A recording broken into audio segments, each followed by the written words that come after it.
चलिए अब आगे बढ़ते हैं और अगली खबर का रुख करते हैं। राहुल गांधी का 2 दिवसीय राजस्थान दौरा खत्म हो चुका है। 2 दिन के इस दौरे में राहुल जहां जहां गए वहां सिर्फ किसानों की ही बातचीत की। राहुल ने लगभग हर मन से बीजेपी सरकार पर हमला बोला। जवाब में बीजेपी भी कहां शांत रहने वाली थी। दोनों तरफ से बयानबाजी का नया दौर एक बार फिर से शुरू हो गया।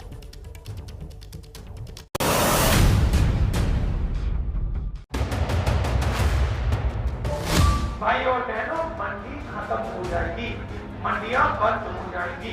हिंदुस्तान की रीढ़ की हड्डी को तोड़ा जा रहा है आपके आंखों के सामने। और मुझे उठाकर पार्लियामेंट से बाहर फेंकना फेंको, मुझे कोई फर्क नहीं पड़ता।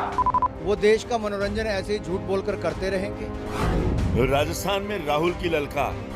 पहला ऑप्शन भूख, दूसरा ऑप्शन बेरोजगारी, तीसरा ऑप्शन आत्महत्या।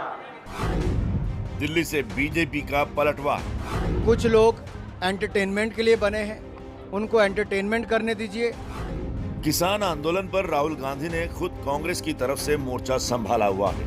2 दिन के राजस्थान दौरे पर राहुल ने किसानों का दिल जीतने की भरपूर कोशिश की। खाट में बैठने से लेकर ट्रैक्टर चलाने तक राहुल ने किसानों के करीब दिखने में कोई कोर कसर बाकी नहीं छोड़ी। हाल में राहुल जब जहां जैसे मौका मिल रहा है वो सरकार पर प्रहार कर रहे हैं। नरेंद्र मोदी 2 लोगों को दे रहे हैं और जो यहां युवा खड़े हैं, आपका भविष्य आपसे छीना जा रहा है।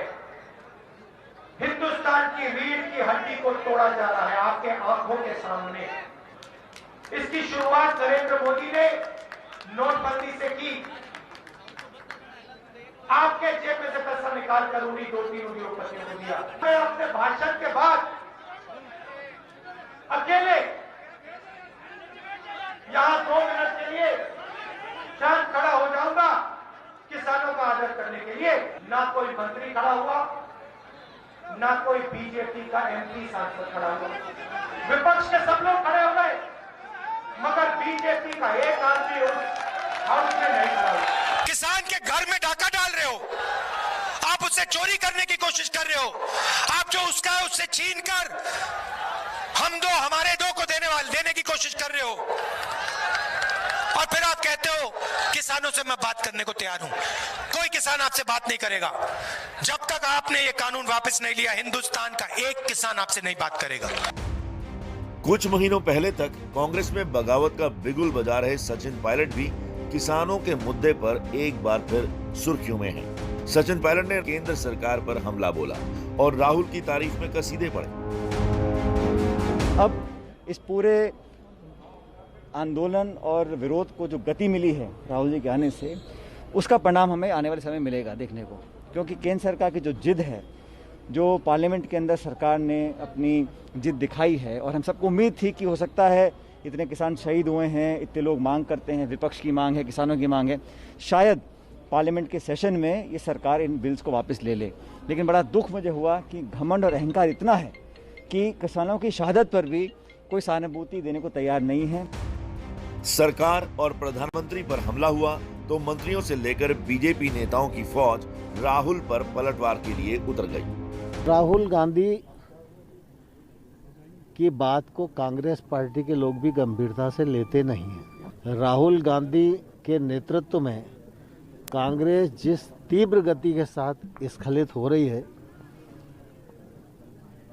इससे विपक्ष कमजोर हो रहा है, और विपक्ष कमजोर होता है तो लोकतंत्र के लिए ठीक नहीं होता। कि कुछ लोग एंटरटेनमेंट के लिए बने हैं, उनको एंटरटेनमेंट करने दीजिए। हम देश के विकास, उत्थान और देश को आगे बढ़ाने के लिए सत्ता में आए हैं। हम अपना काम मोदी जी के नेतृत्व में भारत को आत्मनिर्भर भारत और $5 ट्रिलियन इकॉनमी बनाने के लिए करेंगे। समाज के हर वर्ग को आगे बढ़ाने का काम करेंगे। सीरियस पत्रकार और पत्रकार परिषद मजाक मत करो। राहुल गांधी इस देश के अंदर मजाक का विषय होगा, इसलिए अपन जब सीरियस पत्रकार परिषद कर रहे हैं तो अपन क्यों मजाक कर रहे हैं। संसद से लेकर सड़क तक सियासी बवाल जारी है। नेतृत्व संकट और जमीन पर पिछड़ रही कांग्रेस किसानों के रास्ते ताकत वापस हासिल करने के लिए जमकर मेहनत कर रही है। अब देखना यह है कि राहुल के इन आरोपों का असर जनता में कितना पड़ता है।